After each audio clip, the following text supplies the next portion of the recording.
ప్రజాప్రతినిధి న్యూస్ కి స్వాగతం. రాజన్న సిరిసిల్ల జిల్లా ఎల్లారెడ్డిపేట మండలం రాచర్ల బోపపూర్ గ్రామంలో విషాద ఛాయలు అలుముకున్నాయి. 11 సంవత్సరాల బాలుడు కోరుట్ల జిల్లా పెద్దాపూర్ స్కూల్లో చదువుకుంటూ గత 3 రోజుల క్రితం పాము కాటుకు గురికాగా మృత్యువాత పడ్డాడు. తండ్రి కృష్ణారెడ్డి, తల్లి ప్రియాంక కంటతడి పెట్టుకున్నారు. వీరి కుటుంబానికి జరిగిన అన్యాయం ఇంకొక కుటుంబానికి జరగకుండా చూడమని తల్లిదండ్రులు ఇలా అన్నారు. రాజన్న సిరిసిల్ల జిల్లా ఎమ్మెల్యే కల్వకుంట్ల తారక రామారావు వీరి కుటుంబాన్ని పరామర్శించి మీకు జరిగిన ఈ నష్టాన్ని ఇంకొక ఏ కుటుంబానికి కూడా జరగకుండా ముఖ్యమంత్రి వర్యులైన రేవంత్ రెడ్డి గారికి తెలియజేసేలా మరియు ఒక 30 స్కూళ్లు పెరిగి మేమే ప్రత్యేకంగా స్కూళ్లను సందర్శిస్తామని రాజన్న సిరిసిల్ల జిల్లా ఎమ్మెల్యే కల్వకుంట్ల తారక రామారావు ఇలా అన్నారు.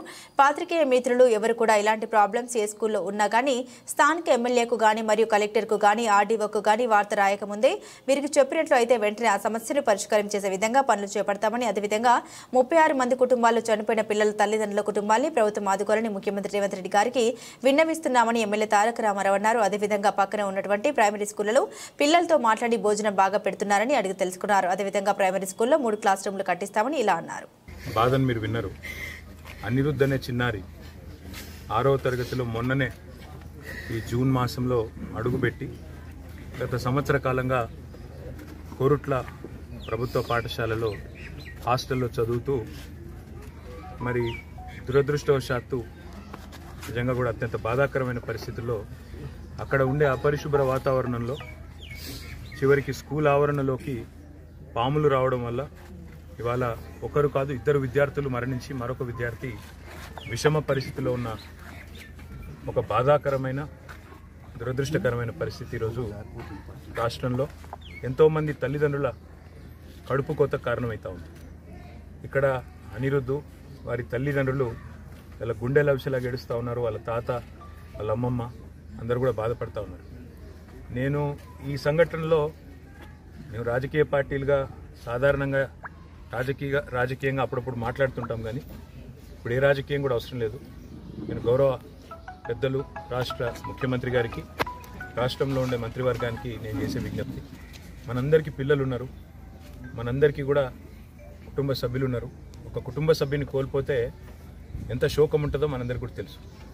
నేను మనస్ఫూర్తిగా ప్రార్థించేది, గత కొద్ది కాలంగా సంక్షేమ హాస్టళ్ళు, గత కొద్ది కాలంగా సంక్షేమ వసతి గృహాలు ఏవైతున్నాయో వాటి ఆలన పాలన చూసుకుంటూ లేకుండా పోయినాడు. ఇప్పటికీ 36 మంది పిల్లలు గత 8 నెలల్లో మృత్యువాత పడ్డారు. కొంతమంది ఆత్మహత్య చేసుకున్నారు భువనగిరి హాస్టల్లో, 2 అమ్మాయిలు. అదేవిధంగా సూర్యాపేటలో కూడా ఆత్మహత్యలు జరిగినాయి. అదే మాదిరిగా ఇట్లా దురదృష్టవశాత్తు పాము కాట్లు, కల్తీ ఆహారం, ఇన్ని రకాల సంఘటనలు జరగడం అనేది నిజంగా కూడా బాధాకరం. వీళ్ళంతా మన పిల్లలు. ఎందుకంటే ఒక తల్లి కానీ తండ్రి కానీ తన బిడ్డను ఒక హాస్టల్లో వేస్తే ఏమనుకుంటుందంటే అక్కడ ఉండే టీచర్లు కానీ అక్కడ ఉండే ప్రభుత్వ అధికారులు కానీ తామే తల్లిదండ్రిగా వాళ్ళని కాపాడుకుంటారని అనుకునే నమ్ముతాం. అట్లాంటిది ఈరోజు సడన్గా ఈ వార్త వచ్చి ఒక తల్లికి తండ్రికి మీ అబ్బాయి ఇక లేడు లేదా మీ పాప లేదు అంటే ఎంత గుండె కోతకు గురవుతారో అందరం కూడా అర్థం చేసుకోగలుగుతాం. కేవలం చావులే కాదు, దాదాపు 500 మంది పిల్లలు హాస్పిటల్లో పడ్డారు. ఈ విషాహారం తినడం వల్ల, కల్తీ ఆహారం తినడం వల్ల, అక్కడ ఉండే భోజనం నాణ్యత లేకపోవడం వల్ల. దయచేసి నేను ప్రభుత్వాన్ని కోరుతా ఉన్నా, గతంలో పేద పిల్లలు బాగుండాలి, ఎస్సీ కావచ్చు, ఎస్టీ కావచ్చు, బీసీ కావచ్చు, మైనారిటీ కావచ్చు, అగ్రకులాల్లో ఉండే పేదలు కావచ్చు, వాళ్ళు రెడ్లు కావచ్చు, ఇంకోటి కావచ్చు, ఎవరైనా సరే పిల్లలు బాగుండాలి, ఆ పిల్లలు మంచిగా చదువుకోవాలి, ప్రపంచంతో పోటీపడే పౌరులుగా తయారు కావాలన్న ఉద్దేశంతో 1000 గురుకుల పాఠశాలను మన రాష్ట్రంలో పెట్టుకున్నాం. వాటిని జూనియర్ కాలేజీలుగా అప్గ్రేడ్ చేసుకున్నాం. తర్వాత భవిష్యత్తులో వాటిని డిగ్రీ కాలేజీలు కూడా చేసి అవసరమైతే కేజీ నుంచి పీజీ దాకా ప్రభుత్వమే తల్లిదండ్రుల లెక్క ఈ లక్షలాది మంది పిల్లల బాధ్యత తీసుకోవాలని చెప్పి ఒక బాధ్యతతో ఆలోచన చేసే ఈ నిర్ణయం తీసుకున్నాం. కానీ దయచేసి ప్రభుత్వాన్ని కోరేది, మీరు పట్టించుకోండి. ఎందుకంటే ఇందులో రాజకీయాలు అవసరం లేదు. ఏదైనా దుర్ఘటన జరిగితే తప్పకుండా మానవత హృదయంతో ఆ 36 కుటుంబాలు ఏవైతే గుండె కోతకు గురైనాయో ఆ కుటుంబాలకు దయచేసి ఆదుకోండి. ఎందుకంటే వాళ్ళంతా పేద పిల్లలు, వాళ్ళ మీద గంపెడు ఆశలు పెట్టుకున్నారు తల్లిదండ్రులు. ఇందాక మా పార్టీ తరపున ఏదో నాకు చూసిన ఒక ఉడతా భక్తిగా కొంత సాయం అమ్మాయికి చేస్తే అమ్మాయి ఒక మాట అన్నది, అన్న మీరు నా కొడుకు చనిపోయిండు కానీ మరొక తల్లికి గుండె శోకం ఉండకుండా చూడండి అన్న, మీకు అవకాశం ఉంటే అని చెప్పింది. ఆ తల్లి చెప్పిన మాటల్లోంచే ఒక నిర్ణయం కూడా నేను తీసుకున్నా. మా పార్టీ తరపున పెద్దలు ఆర్ఎస్ ప్రవీణ్ కుమార్ గారు గతంలో అడిషనల్ డైరెక్టర్ జనరల్గా ఈ గురుకులాలకు సెక్రటరీగా కూడా వారు పనిచేస్తున్నారు. చాలా చక్కగా ఆయన ఆధ్వర్యంలో ఇవాళ మీరు ఎక్కడ పోయినా, మన నర్మాల పోయినా, బోనాల పోయినా, దుమాల పోయినా, ఎక్కడ పోయినా గురుకుల పాఠశాలలో ప్రవీణ్ కుమార్ పేరు ఇప్పటికి కూడా యాద్ చేస్తారు. తల్లిదండ్రులు ఇంకా కూడా యాద్ చేసుకుంటారు. ఆ ప్రవీణ్ కుమార్ గారి నేతృత్వంలో మా పార్టీ తరఫున ఒక అధ్యయన బృందం వేస్తుంది. వారిని కనీసం రాబోయే 4-5 రోజుల్లో ఒక 20-30 పాఠశాలలు తిరిగి అక్కడ ఉన్న లోపాలు, లోటుపాట్లు, వేరే ఉద్దేశం కాదు, మాకేం ఎవరిని తిట్టేది లేదు, ఎవరిని నిందించేది లేదు. దయచేసి ప్రభుత్వం దృష్టికి ఆ నివేదికను నిష్పక్షపాతంగా అందజేస్తాం. ప్రభుత్వం కూడా మేల్కోవాలి. వెంటనే అన్ని పాఠశాలల ఆవరణలు పరిశుభ్రం చేయాలి మొత్తం. ఎందుకంటే ఇప్పుడు వర్షాకాలం ఇది, మనం ఎంత సాఫ్ చేస్తే ఈ పాములు, తేళ్లు ఇవన్నీ పోతే అందరు చిన్న పిల్లలు ఆడుకుంటారు, బయట పోతారు. కొద్దిగా సందు దొరికిందంటే, ఒక అర్ధగంట విరామం దొరికిందంటే బయట పోయి ఆడతారు. వాళ్ళకు పాపం అభం శుభం తెలియని వయస్సు, తల్లిదండ్రులు లేరు, పర్యవేక్షణ లేదు. కాబట్టి దయచేసి ప్రభుత్వాన్ని కోరేది, మేము ఒక కమిటీ వేసి ఆ రిపోర్ట్ మీకు సత్వరమే అందించే ప్రయత్నం చేస్తాం. మీరు కూడా బేషజానికి పోకండి.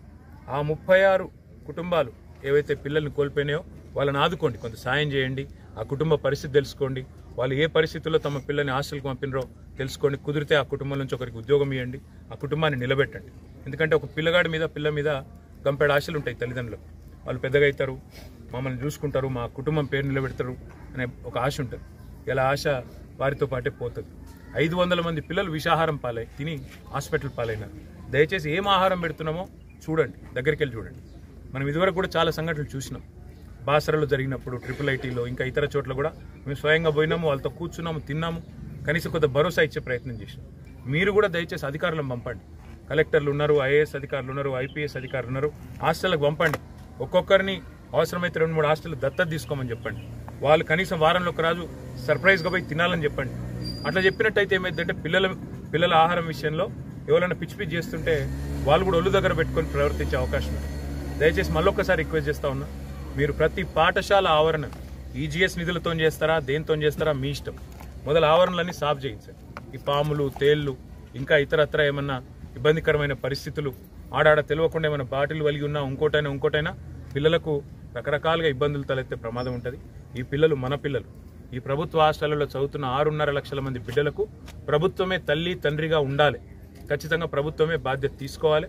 మిమ్మల్ని నమ్మి మీ దగ్గర పిల్లల్ని పెడితే ఈ కడుపు శోకం మిగిల్చే పరిస్థితి ఏదైతున్నదో ఈ పరిస్థితి వెంటనే పోవాలని చెప్పి నేను రాష్ట్ర ప్రభుత్వాన్ని, చీఫ్ సెక్రటరీ గారిని, రాష్ట్ర ముఖ్యమంత్రి గారిని కోరుతూ మా పార్టీ తరఫున పెద్దలు RS ప్రవీణ్ కుమార్ గారి నేతృత్వంలో ఒక కమిటీ వేసి ఆ కమిటీ ద్వారా కూడా కొన్ని సూచనలు చేస్తాం, నిర్మాణాత్మకమైన సూచనలు. నేను ఎవ్వరి మీద కూడా విమర్శ చేయదలుచుకోలేదు.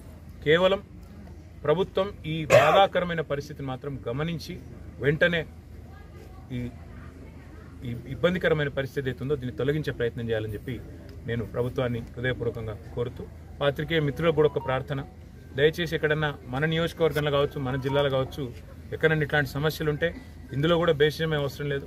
మీరు వెంటనే గౌరవ ఎమ్మెల్యే ఉంటే ఎమ్మెల్యే, అక్కడ ఉండే స్థానిక అధికారులు, కలెక్టర్ ఉంటే కలెక్టర్, RDO ఉంటే RDO వారి దృష్టికి తీసుకురండి. మీరు పేపర్లో రాసే ముందే చెప్పండి. చేతనైతే వెంటనే పరిష్కారానికి మేము కూడా వెంటనే దోహదపడతాం, వెంటనే పనిచేస్తాము. లేని పక్షంలో ప్రభుత్వ దృష్టి కన్నా మీరు రాతపూర్వకంగా తీసుకురండి, తద్వారా పిల్లలకు లాభం జరుగుతుంది. ధన్యవాదాలు.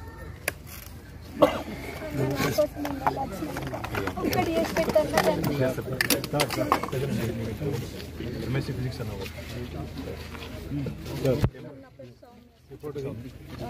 ఇన్నికి హెల్త్ వీళ్ళ నాన్న చనిపోయింది, కోర్టుతో చనిపోయింది. వీళ్ళ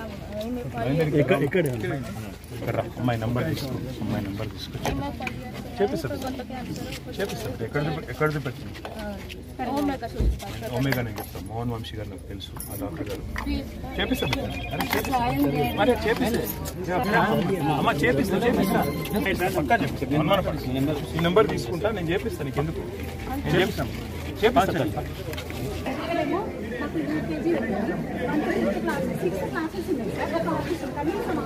స్టాఫ్ లేకుండా పర్వాలేదు. 6 రూమ్స్ లేదు, 4 రూమ్స్ పోతే అక్కడ కొందరు ఇక్కడ కొందరు అంటే డిస్టెన్స్ చాలా ఉంది సార్. చాలా డిస్టెన్స్ ఉంటే మెయింటైన్ చేయడం ఇబ్బంది అవుతుంది.